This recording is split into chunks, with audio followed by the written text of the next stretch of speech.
예, 우리 기도하시면서 수요 예배 하나님 앞에 드리도록 하겠습니다. 기도하겠습니다.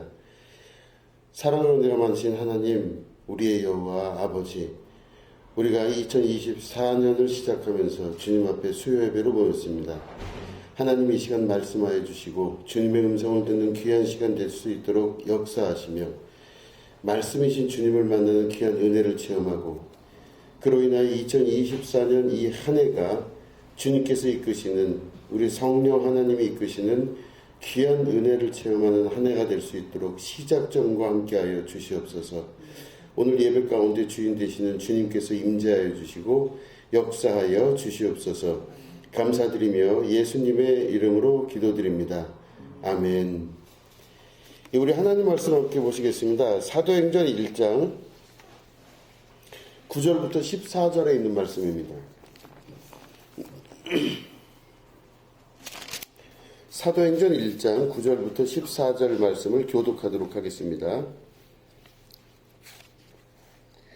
이 말씀을 마치시고 그들이 보는데 올려져 가시니 구름이 그를 가리어 보이지 않게 하더라.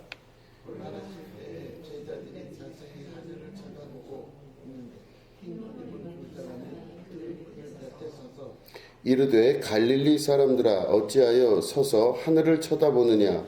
너희 가운데서 하늘로 올려지신 이 예수는 하늘로 가심을 본 그대로 오시리라 하였느니라.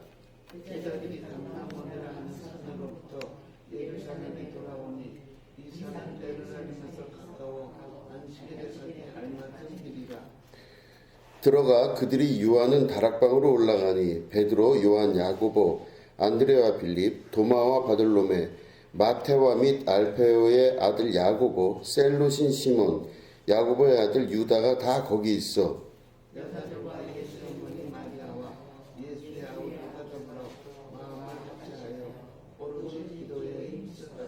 아멘. 오늘은 오로지 기도에 힘쓰더라 라는 제목 가지고 함께 말씀을 나누도록 하겠습니다.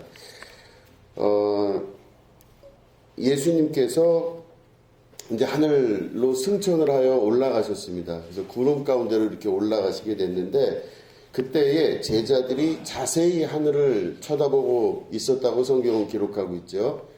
그랬는데 그때에 흰옷 입은 두 사람이 곁에 서서 그 제자들을 향해서 이야기를 합니다. 우리 주님께서 올라가신 그대로 내려오실 것이다. 그래서 구름 가운데로 들어가셨기 때문에 구름을 뚫고 다시 이 땅에 오시게 될 것이다. 이렇게 예언을 합니다.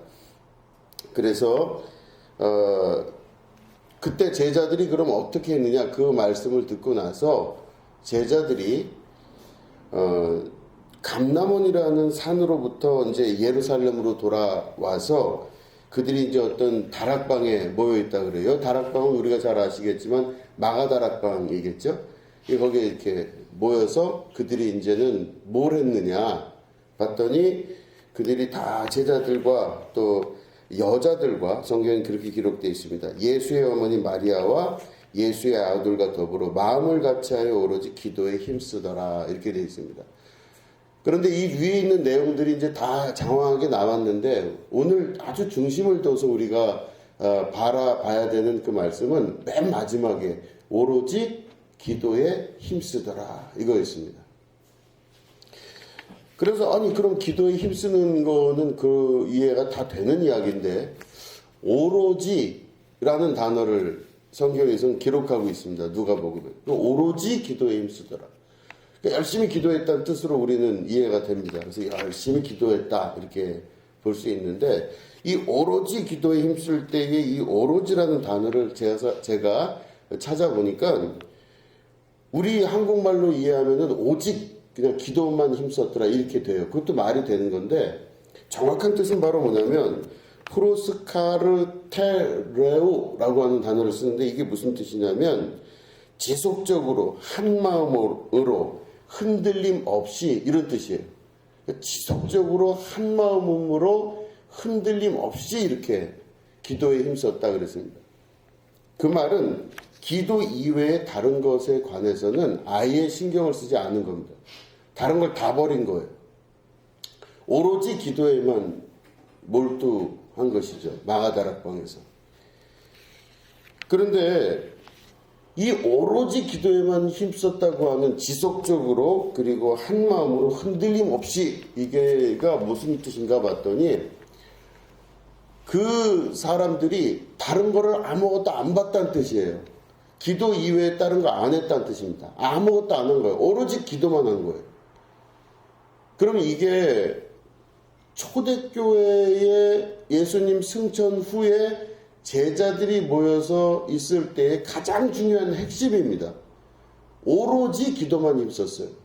그러면 다른 걸 다 버렸다는 뜻입니다.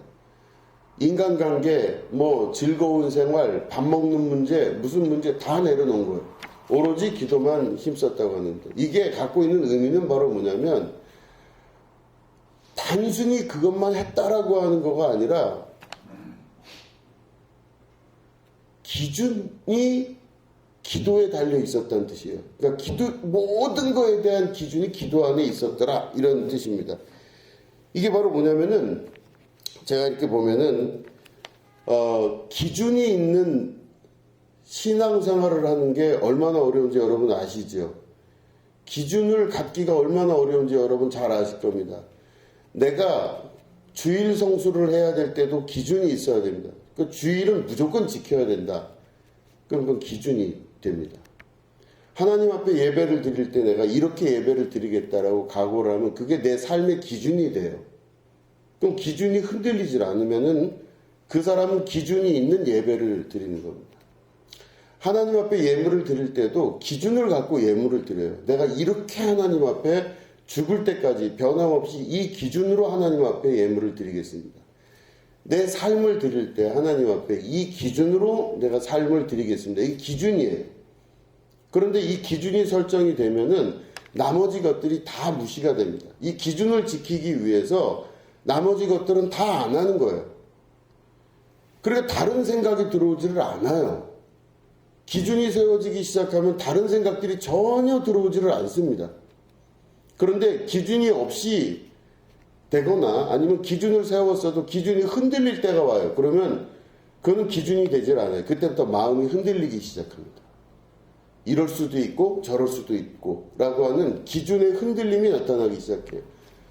그러면 신앙이 흔들리기 시작하는 겁니다. 아주 작은 것서부터 흔들리기 시작해요. 아주 작은 것.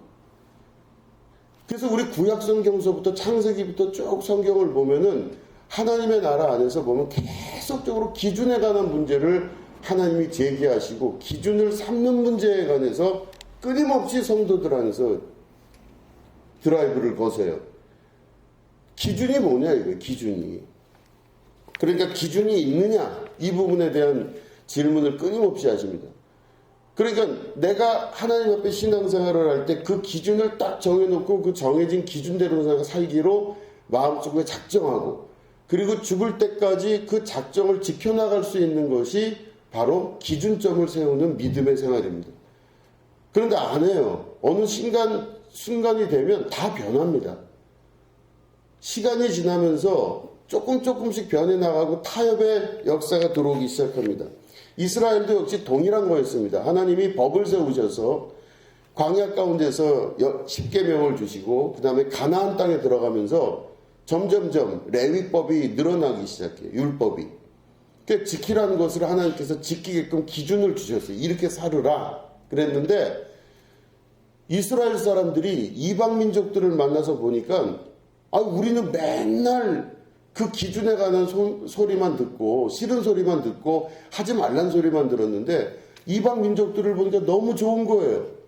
그들은 모든 게 다 자유로웠어요. 성적으로도 자유롭고 경제적으로도 자유로워요.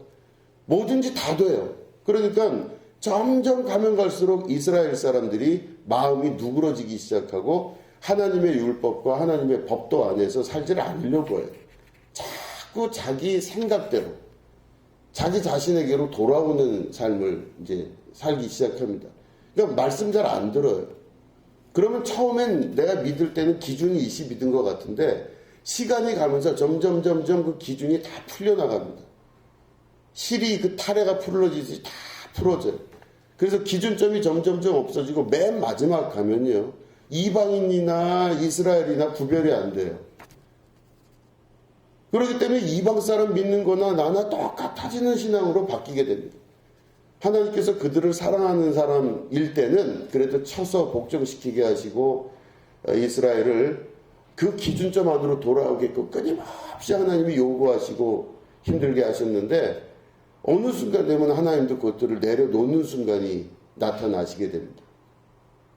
기준을 잡는 게 얼마나 중요한지 여러분 그 말씀을 우리가 오늘 말씀 안에서 봐야 됩니다. 이 사람들 안에서 예수님이 승천하셨습니다. 승천하셔서 승천하신 대로 그대로 내려올 것이다. 그러면 그 이후에 나타나는 건 뭐냐면 예수님의 약속이 반드시 이루어질 거라는 믿음을 가지게 되는 겁니다.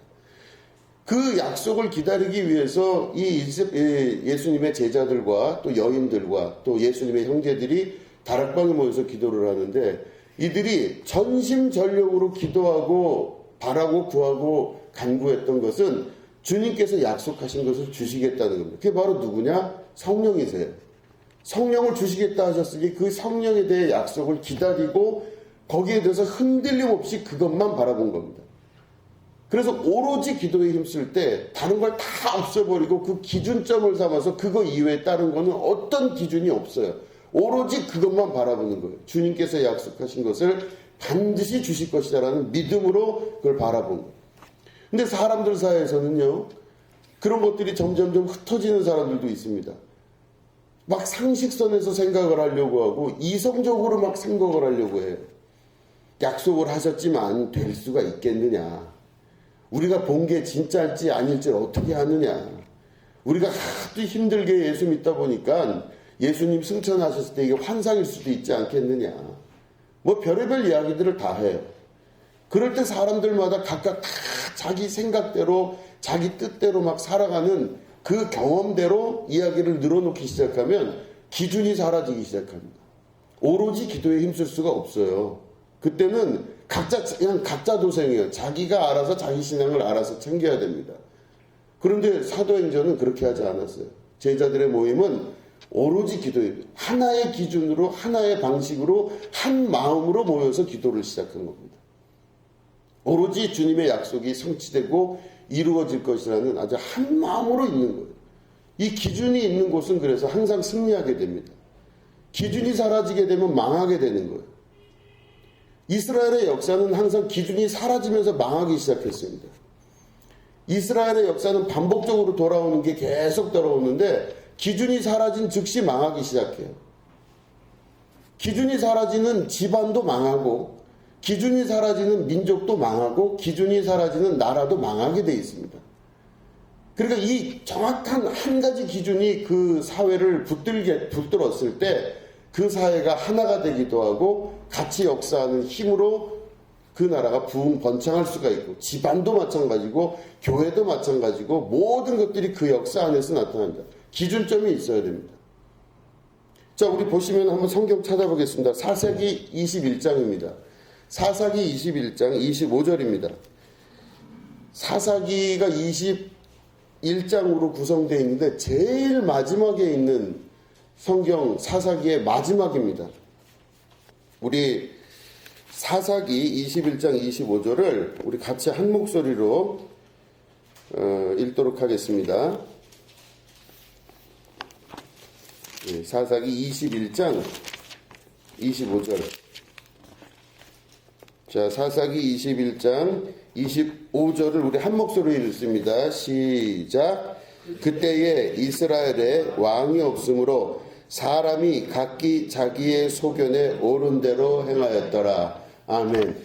사사기가 21장으로 되어 있는데 그 21장으로 되어 있는 맨 마지막에 25절이 끝인데 거기에는 사람들이 왕이 없으므로 각기 자기의 소견에 옳은 대로 행하였더라 이렇게 되어 있습니다. 이 말씀은 바로 여기서 말하는 왕은 기준이라고 볼 수 있어요. 기준. 왕은 기준이었습니다. 그러니까 왜 왕이 기준이냐면요. 여러분 그 이야기 잘 아시잖아요. 솔로몬이라는 왕이 있었잖아요. 그죠? 솔로몬이 이 자식이 내 자식이라고 아이 하나를 갖고 싸우는 두 여인을 놓고 솔로몬이 판정을 내리잖아요. 그럴 때 그러면 좋다. 너희들 보란 듯이 그러면 이 아이가 다 자기 아기라고 하니 울고 있는 두 여인을 놓고 애를 반으로 잘라서 하나씩 반씩 나눠주겠다. 그랬더니 한쪽에 있는 엄마가 아니라고 막 자르지 말라고 그러잖아요. 그런데 그러니까 솔로몬이 뭐라 그래요? 그러니까 이쪽에 있는 독한 여자는 울고 있다가 그러면 반이라도 잘라달라고 그러잖아요. 누가 진짜 엄마예요? 자르지 말라고가 진짜 엄마죠. 솔로몬이 그 판정 내리잖아요. 그게 솔로몬이 판정 내려서 이 여인을 잡아서 해라. 그리고 여기 있는 이 여인에게 이 아이를 돌려줘라. 이렇게 하면 이제 그 판정을 내렸는데 부족 시대에는 왕이 모든 사람들의 그 재판의 기준이 됐었던 거예요. 왕이 말하면 다 되는 거예요. 그러니까 그 말은 다른 말로 하면 왕이 기준이란 뜻이에요. 기준. 그럼 내가 뭐 옳고 그르고 내가 진짜 엄마예요, 뭐 아니에요 이런 말을 내가 수천 번 해봐야 왕이 결정 내리는 거에 따라 결정이 끝나는 겁니다. 이게 기준이에요. 그럼 여기 지금 사사기 25장에 보니 그 당시에 왕이 없으므로 사람들이 각기 자기 소견에 옳은 대로 살았다. 그런 건 무슨 말이냐면 기준과 판정이 없는 거예요. 기준이 없는 세계가 된 겁니다. 그래서 사사기의 마지막은 기준이 없어요. 다 각자 자기가 옳다고 하는 세계로 들어갑니다. 그 이후에 이스라엘의 남북 이스라엘의 어마어마한 환란과 그 이후에 아수르와 또 그 이후에 남유다 왕국의 바벨론 침공까지 해가지고 완전히 그 이스라엘이 뿔뿔이 흩어지면서 망하는 역사가 나타나는 그 시작. 이게 바로 뭐냐면 그때 왕이 없으므로 기준이 없으므로 사람들이 각각 자기 소견에 옳은 대로 사는 것. 이게 망조의 시작이었던 거예요. 그러니까 사사기 25장의 맨 마지막은 이스라엘이 이렇게 망하는 거의 시작을 알려주는 그 마지막 그 사사시대의 이야기를 적어놓고 있습니다. 기준이 사라지면 그 나라는 망합니다. 기준이 사라지면 어느 곳이든 다 망하게 되어 있습니다. 기준이 있지 않으면 절대로 그 조직은 성공할 수가 없게 됩니다.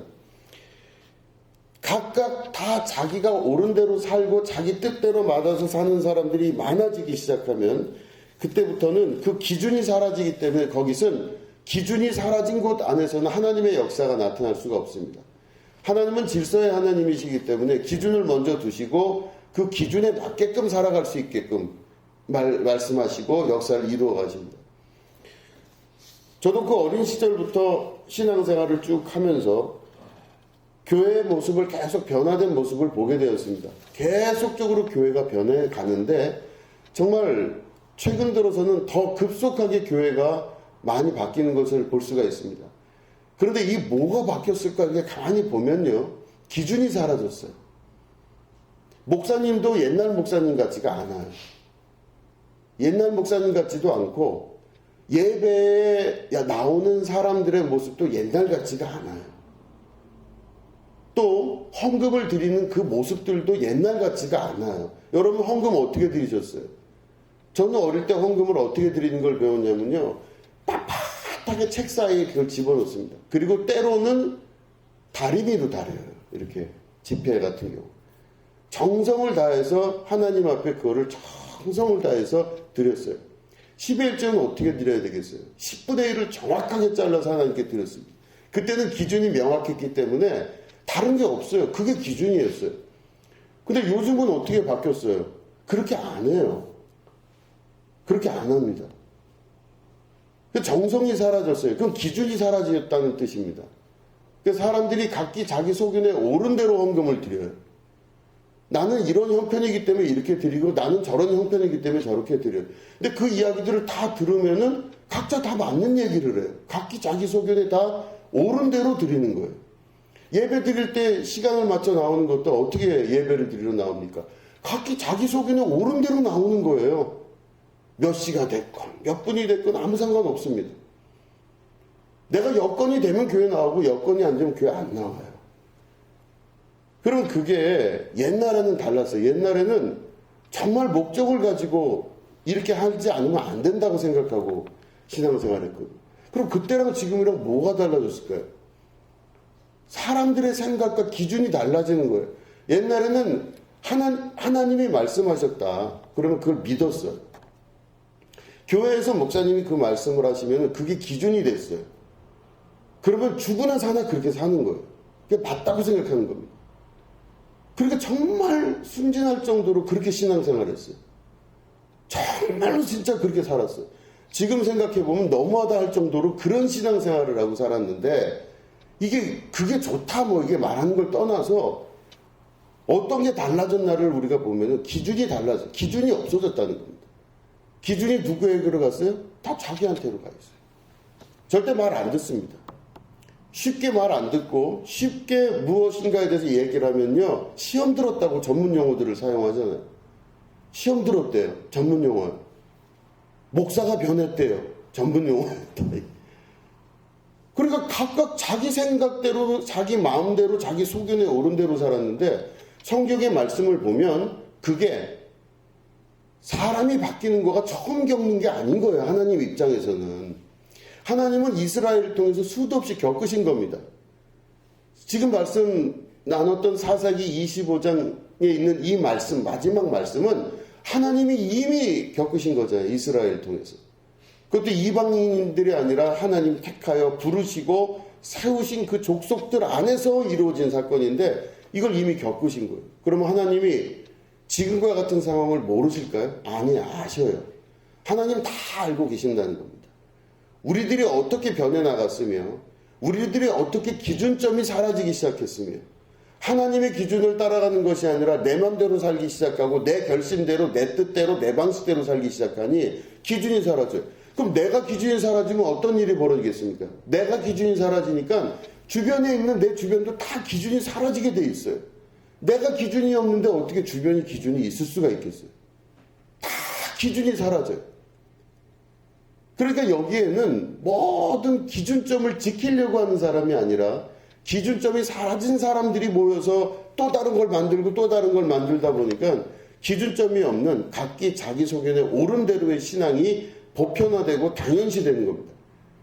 그러니까 신앙생활이 기준이 사라지다 보니까 이제부터는 자기 마음대로 살던 사람들을 모아서 할 수가 없어요. 그 사람들을 어떻게 교육시키고 만들어서 어떻게 세울 방법이 없는 거예요. 쉽지가 않은 일입니다. 내가 드리는 예배와 내가 드리는 신앙생활, 내가 하나님과의 관계를 맺는 모든 것 안에 말씀의 기준이 있는가? 여기에 대해서 우리가 심각하게 생각해 볼 수 있어야 되는 겁니다.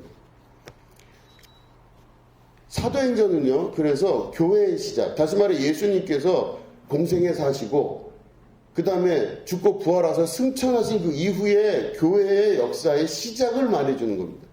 그럴 때 그 시작은 바로 뭐냐면 기준이 세워졌다는 뜻입니다.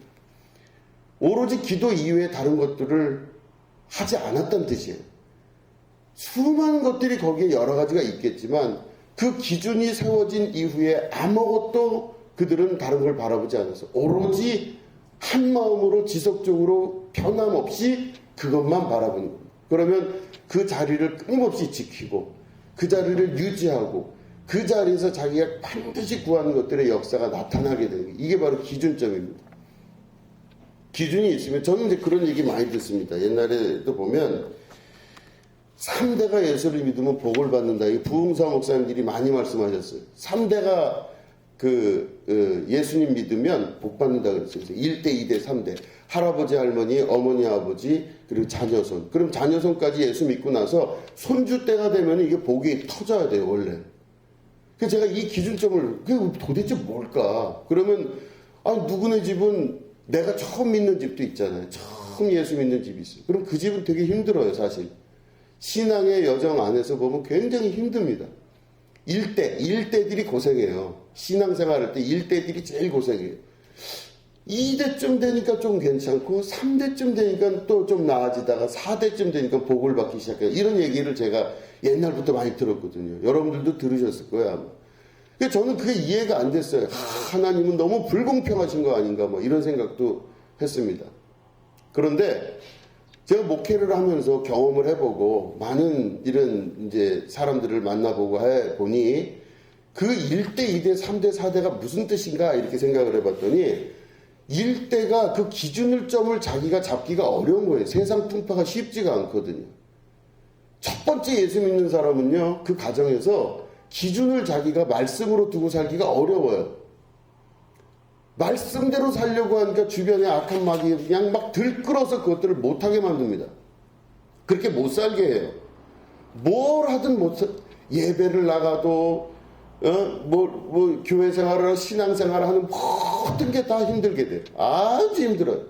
그게 사람의 문제가 아니라 영적 문제이기 때문에 눈에 보이지 않는 문제들이 막 터지기 시작합니다. 아프기도 하고 병도 나고 별의별 일들이 다 있어요. 그런데 일대에 있는 그 신앙의 제일 위에 선조가 딱 거기서 기준점을 잡고 내가 죽으면 죽으리라는 마음으로 그걸 지켜나가요. 우리 집안은 내가 이렇게 살겠다라고 마음에 딱 결심한 상태에서 일대에서 기준점이 하나님으로 기준을 삼아서 말씀을 기준으로 살기 시작하죠. 흔들림 없이 살면 2대째가 됐을 때는 우리 아버지가 그랬기 때문에 당연히 그런 줄 알고 사는 게 있는 거예요. 당연히 그건 그런 거예요. 그런데 이게 내려오지 않으면 또 안 돼요. 2대 때서 또 어긋나는 경우가 있거든요. 1대에서 그렇다 할지라도 2대에서 어긋날 때가 있어요. 그러니까 이 1대는 자기만 그렇게 사는 게 아니라 밑에 사람도 그렇게 살게 해야 될 의무가 있는 거예요. 그러니까 2대째까지 왔을 때 이거는 굉장히 빛이 보이기 시작합니다. 가능성이 보인다. 그러면 아버지도 그렇게 했지, 그러니까 할아버지도 그렇게 믿었지, 아버지도 그렇게 믿었어요. 그러니까 이 집안은 그 집에서 손주가 태어나면 어떻겠어요? 이거 당연히 그런 거라고 생각해요. 그 집안에서 당연히 그건 그런 거예요. 그러면 1대, 2대가 하나님 말씀에 기준 담는 것으로 성공했어요. 그러고 나면 어떻게 돼요? 3대째 내려오면 이거는 묻는 문제도 아니고 따진 문제도 아니고 그냥 그게 그런 줄 알고 하는 거예요. 왜 그러냐? 잘 몰라요, 자기도. 당신 왜 그렇게 신앙생활을 어렵게 한 것 같아요? 왜? 나는 그렇게 안 살았는데 왜 당신은 그렇게 신앙생활을 힘들고 어렵게 합니까? 하면 어떻게 돼요? 나는 그게 왜 힘든지 잘 몰라요. 원래 그런 줄 알고 사는 거예요. 할아버지도 그랬지, 아버지도 그랬지. 그러니까 나도 그러고 사는 거예요. 그런 줄 알고. 뭔가 뜨거운 건 없다 할지라도 잘은 모르겠는데 그러고 사는 거예요. 그러면 그게 기준이 그냥 그렇게 돼버려요. 삶의 기준이. 영적인 역사는 그렇게 나타납니다. 그렇게 되고 나서는 기준점이 이 손주 때가 와서 기준이 생기고 난 다음에 그 사람은 삶을 살아갈 때의 모든 기준이 하나님이에요. 그럼 하나님 기준으로 사는 이 3대째부터 시작해서 그 이후부터는 묻고 따지지가 않는 그냥 그 안에서 내려오는 습관적인 것들이 나타나기 시작합니다. 이게 기가 막힌 역사예요. 그러면 그때부터는 하나님의 나라가 그 가정을 통해서 역사하고 이루어지기 시작해요. 이게 바로 하나님께서 기준 두시고 기준 둔 집안에서 나타나는 놀라운 역사입니다. 저는 그거를 옛날에는 정말 목사님들이 너무 좀 편협하게 생각하셨다. 그럼 그 기준점이 없는 집은 어떻게 살으라는 얘기인가? 이렇게까지는 오해를 했는데 아니에요. 1대는 1대로서의 역할이 있고 2대는 2대로서의 역할이 있고 3대, 4대는 그 대로서의 역할이 있는데 그 기준점을 잡아야 돼요. 그러니까 1대가 예를 들어서 돈이 그 집안의 기준이에요. 삼성그룹 회장이에요. 그럼 그 집안의 기준은 뭐예요? 돈이잖아요. 2대, 3대, 4대 가면 돈이 기준이면 돈밖에 다른 게 기준이 없어요. 오로지 하나를 바라보는 겁니다. 어떤 집안은 의사 집안이 있대요. 그럼 의사 집안은요, 1대가 의사면요, 2대는 당연히 의사가 되는 줄 아는 사람이 있어요. 3대쯤 되면은요, 아버지, 할아버지가 의사면요, 3대쯤 되면은 그냥 의사가 되는 것 같아요. 잘 모르겠대요. 의사가 되는 거예요. 4대쯤 되면요, 우리 집안은 그런 집안이라고 생각이 돼요. 생각을 가만히 해보시면 그렇습니다. 어떤 집 보세요. 어떤 집이 우동집을 하고 있다. 그 우동집을 할아버지가 했어요. 근데 그걸 아버지가 물려받았어요. 그러고 있다가 손주가 물려받았어요. 그럼 증손주는 뭘 해야 돼요? 우동집을 물려받아야 됩니다. 그죠? 다른 집 얘기 또 할까요? 족발집 한번 해볼까요? 족발집을 할아버지가 하면은 아버지가 그걸 물려받았어요. 그럼 어떻게? 당연히 손주가 물려받아야 돼. 그 증손주가 안 물려받으면 그 집안 전체에 이거는 불명예가 되는 거예요. 네가 지금 할아버지와 아버지의 이 역사를 어떻게 알고 네가 이걸 안 받아? 네가 대학을 어딜 나와서 무슨 상관없어. 이 집안의 대를 이어라. 우리 그렇게 알고 있잖아요. 그럼 믿음의 대는 어떻게 이을 거냐 이거죠. 믿음의 대는 내가 어떤 기준을 가지나에 따라서 그 기준이 그 집안의 하나의 강력한 연필심처럼 강력하게 작용하는 힘이 됩니다. 내가 지금 어떤 기준을 갖고 사느냐가 그 집안 내력 안에 있는 기준이 되기 시작하는 거예요. 그럼 뭐가 기준이냐 이거죠. 우리가 기준이 뭐냐 이거예요. 어떻게 살아야 그 기준점이 될 것인가. 그거는 말로 가리키는 것이 아니라는 것입니다. 그거는 말을 1000번, 10,000번, 수천만 번을 해도 못 들을 건 못 듣고 들을 건 들어요. 참 이상한 겁니다. 그거는 가르쳐서 될 문제가 아닌 거죠. 그거는 그냥 잘 모르겠는데 그 집에서는 그렇게 사는 거예요. 근데 이게 민족도 똑같습니다. 민족도 그 민족 안에서 똑같은 이야기를 하고 똑같이 사니까 똑같은 가치관이 나오는 거예요. 그러니까 그 기준이 역사가 쭉 내려온다는 것이죠. 그럼 그 기준을 바꿔가는 과정이 얼마나 중요한지 모릅니다. 여러분 돈이 중요합니까? 하나님이 중요합니까? 말씀은 그렇게 하시지만 실제로 돈이 중요합니까? 하나님이 중요합니까? 그렇죠. 문제가 발생을 해요. 그죠? 내가 하나님과 그 사이에서 기준점을 뭘로 삼을지가 인간의 내면 안에서는요, 끊임없이 갈등을 하는 겁니다. 이스라엘이 그렇게 갈등을 했어요. 자기들이 하나님 말씀 듣고 사는 게 맞다고 여겨서 계속 그렇게 살아왔는데, 옆에 나라를 보니까 저렇게 자유롭고 잘 살고 풍요롭고 뭐든지 다 주고 아무런 부족함이 없어 보이는 그 나라, 거기는 눈으로 보이기엔 나보다 훨씬 잘 사는 것 같아요. 우리는 맨날 거지같이 살아요. 맨날 혼만 나고 하지 말라는 소리만 듣고 그냥 덤볐다가는 막 하나님이 그냥 막 죽인다 그러시고. 이러니까 이스라엘은 매일 그렇게 찐빠를 먹는 인생을 사는 게 이스라엘인데, 다른 민족 보니까 얼마나 잘 살아요. 얼마나 복을 많이 받은 것 같아 보입니까? 그러면 기준점이 달라지기 시작해요. 그게 유혹이 되기 시작하고 내 안에서 점점점 하나님 말씀 위에 다른 게 있을까? 그럼 다른 걸 찾기 시작해요. 오로지 기도에 힘쓴다는 말씀을 여러분 잘 묵상하시면, 오로지 제가 아까 말씀드렸잖아요. 지속적으로 한 마음으로 흔들림 없이, 그게 그 집안의 기준이 되는 것입니다. 이때 제자들은 오로지 그게 기준이 되는 거예요. 예수님의 유언과 같은 약속, 내가 떠난 후에 성령을 보내리니, 약속이었어요. 너희들은 오로지 기도에 힘쓰라. 마가다락방에 모여서 그 말씀 하나 믿고 다른 거 하나도 안 보고 내 생각, 경험, 내가 생각할 땐 이럴 것이다 라고 하는 거 하나도 쳐다보지도 않고 오로지 주님 말씀 하나만 믿은 겁니다. 미련할 만큼 믿은 거예요. 거기에 하나님의 역사와 하나님의 복과 하나님의 귀한 역사가 나타나기 시작한 것입니다. 어떻게 그런 일이 일어났을까요? 그런 일이 일어났다는 것은 그 안에 하나님께서 주신 하나님의 기준이 있을 때 그 역사가 나타나더라는 것입니다. 그래서 이렇게 이야기를 해보면 대충 알아요. 바로 뭐냐면 어떤 사람은요, 왜 이렇게 믿어요? 잘 모르겠지만 당연히 그렇다고 생각해요. 이거는 거기 안에 기준이 생긴 거예요. 그냥 자기도 모르는데. 근데 어떤 사람에게는 여러 가지 방식의 조건들이 서로 다르게 나타나요. 그냥 여건 되는 대로 예배를 나오는 거고, 뭐, 신앙생활은 그냥 여건 되는 대로. 왜 나만 왜 이렇게 해야 되고, 뭐, 남은 여러 가지 일들이 계속 나와요. 그런데 하나님의 말씀의 절대성이 사라지기 시작하면서 각각 자기 소견에 옳은 대로 살았다는 역사. 이게 바로 이스라엘의 역사라면 우리도 그게 혹시 겪어나가는 문제가 아닐지를 생각해 볼 수 있어야 됩니다. 기준을 삼으실 수 있으셔야 돼요. 내 인생에 내가 마지막 이 땅에 살면서, 우리는 태어난 사람은 누구나 다 죽어요. 언젠간 다 죽게 되어 있습니다. 저도 역시 죽을 거예요. 언젠간. 그럴 때 내가 죽음의 문턱 안에 요단강가 앞에 내가 서 있을 때, 그때까지 내 목숨이 살아있는 동안 내가 지켜야 될 게 무엇인지를 자기 안에서 기준을 가지고 하나님 말씀을 내가 기준으로 살겠습니다. 내가 신앙생활은 이렇게 하겠습니다. 이런 기준이 쓸 수 있는 내 인생이 돼야 됩니다. 기준 쓰면요, 절대적으로 그걸 지켜나가기 시작할 때 그때부터 하나님 나라와 역사가 일어나기 시작하는 거예요. 이게 바로 하나님 나라이고 하나님의 역사가 온전하게 이루어지는 역사인 것입니다.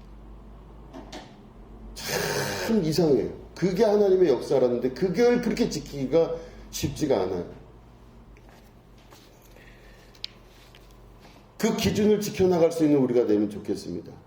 하나님께서는 그 기준을 세워나가시는 것이 그 집안 혹은 그 개인, 그 모든 역사, 그 나라와 민족 안에 하나님의 기준이 서게 되기를 원하셔서 오늘도 우리를 택하셔서 부르시고 우리를 그 어려운 여러 가지 시험과 환난 가운데 우리들을 훈련시키셔서 우리 마음의 재훈련을 통하여서 내가 하나님 택하겠습니다. 내가 넓은 길로 가지 아니하고 좁은 길로 가며 주께서 말씀하시는 십자가를 지고 제가 가겠습니다. 여기는 내가 끝나는 것이 아니라 마지막까지 내 목숨이 다하는 날까지 주님 앞에 제가 순종하며 이 모든 걸 이루어 나가겠습니다. 이게 내 안에 단단하게 서 있기 시작할 때 그 기준점 안에서 나머지 것들이 이루어지기 시작해요. 그럼 내가 그렇게 살면은 누가 그걸 배울까요? 자녀들. 우리 아버지는 저래. 우리 아빠는 원래 저랬어. 이게 되겠죠, 당연히. 그러면 왜 그런지 모르겠는데 그게 당연한 게 여기서요. 그 자녀한테도 또 다른 시험이 나타날 거예요. 여러 가지 시험의 환란들이 나타나면서 기준점의 모습이 달라지겠지만 그래도 기준점이 분명히 서 있기 시작하면서부터 나머지 것들은 하나님께서 책임져 주시고 도우시는 역사가 나타나게 되는 겁니다. 근데 내가 만약에 기준점이 달라요. 내가 그 기준점을 갖고 있잖아요. 그럼 어떻게 돼요? 자녀손들은 다른 생각하는 거예요. 전부 다. 각각 자기 속인에 옳은 대로 사는 겁니다. 어느 순간 되고는 아버지와는 나랑 다르기 때문에 다른 말하는 거예요. 저라고 안 겪겠습니까? 큰 소리 여러 번 나죠. 막 난리가 나고 큰 소리가 다 났었어요. 그냥 큰 소리가 막 나죠. 막 그 기준에 관한 문제입니다. 막 큰 소리 나고 누가 볼 때 저희 집은 큰 소리 안 날 것 같다고 할 수 있을 수도 있지만 큰 소리가 났었어요. 막 난리가 났습니다. 난리가. 울고불고 뭐 난리가. 그 왜 난리가 나겠어요? 기준에 관한 문제. 저는 다른 건 잘 모르겠어요. 다른 거는 각각 그냥 할 수 있고 뭐 다 사람이 다르기 때문에 그럴 수 있는데 기준에 관한 부분에 있어서만큼은 절대적으로 그건 아니라고 생각하는 게 있습니다. 그 기준에 관한 부분. 이게 내 안에 서 있기 시작할 때 그 기준이 하나님의 말씀, 하나님 뜻 안에서 정당성을 가진다면 하나님이 반드시 그 안에서 역사하시는 역사를 경험하게 되는 겁니다. 우리가 그걸 가지고 살아야 돼요. 그러니까 아주 단순할 정도로 여러분 이 말씀에 여러분 순종하시면 좋겠습니다. 단순하게 하나님 말씀대로 사시기 바랍니다. 하나님의 하라면 하시기 바랍니다. 하나님이 이렇게 살으라 그러면 그렇게 사시기 바랍니다. 하나님께서 제안하신 거에 대해서 여러분 어떤 것도 말씀하지 마시고 그대로 순종하시기 바랍니다. 그렇게 될 때 그 안에서 나타나는 역사가 반드시 이루어지게 되는 것입니다. 그걸 위해서 우리가 기도하고 흔들림 없는 믿음으로 살기 위해서 성령이 도우시는 거지, 내가 내 맘대로 살기 위해서 내 뜻을 이루기 위해서 내 뜻대로 내 욕망대로 살기 위해서 성령이 도와주지는 않으세요. 그런 성령님이시라면 그 성령님이라 할 수도 없어요. 어떻게 보면 하나님의 뜻을 이루기 위해서 내 안에 도우시는 분이십니다. 하나님의 말씀, 하나님의 뜻, 그 기준이 내 안에서 서서 승리하는 삶이 되기를 원하는 겁니다. 마지막까지 이걸 향해서 나아갈 수 있을 때 그때가 믿음의 역사가 나타나기 시작하는 겁니다. 우리에게는 언제건 계속해서 유혹과 미혹의 역사가 나타납니다. 미혹의 영은 쉬지 않고 일합니다. 그래서 내가 넘어지게끔 만들고 내가 흔들리게끔 만들고 미혹함으로 말미암아 끊임없이 내가 타협하게끔 만들어요. 적당히 어느 정도 중간쯤 가자라는 걸로 계속해서 우리들을 미혹하게 만듭니다. 뜨겁지도 차갑지도 않으면 뱉어버리겠다 말씀하셨습니다. 하나님의 역사 가운데서는 분명한 하나님의 뜻을 온전하게 이루는, 거기에는 온전하고 완전이라는 단어가 쓰여집니다. 여러분 완전해지시기를 원합니다. 내가 온전한 것처럼 너희도 온전하게 될지어다. 이 역사가 일어날 때 우리 안에 하나님의 역사가 놀랍게 나타나기 시작합니다. 여러분 우리가 이 신앙을 가지고 유지하기 위해서 우리가 신앙생활하는 걸로 믿으시기 바랍니다. 과감하고 단호하게 생각을 끊으시고 말씀을 쫓아가시는 여러분 되시기를 주님의 이름으로 축원합니다. 기도하겠습니다. 하나님 아버지, 오로지 기도에 힘쓴 초대교회의 시작을 말씀을 통해 배웠습니다. 하나님, 다른 생각하지 말게 하여 주시옵소서. 하나님, 단호하게 자기의 자신을 처소 복종시켜서 모든 유혹을 능히 이겨나갈 수 있도록 도와주시옵소서. 내가 주님 안에서 승리하게 하여 주시옵소서. 내가 승리함으로 내 자녀들 승리하게 하여 주시옵소서. 내 자녀들이 그것 바라보고 또 승리하여서 또 그 밑에부터 대대로 내려오는 역사에 승리의 역사가 있게 하여 주시옵소서. 마귀 사단의 권세들이 감히 틈타지 못하도록 도와주시고, 이 신년이 시작하는 오늘 이 때에 이 말씀 붙들고 우리가 나아갈 수 있도록 도와주시고, 이 말씀을 통하여서 승리할 수 있는 영적 승리의 역사가 일어나게 하여 주시옵소서. 감사드리며 예수님의 이름으로 기도드립니다. 아멘.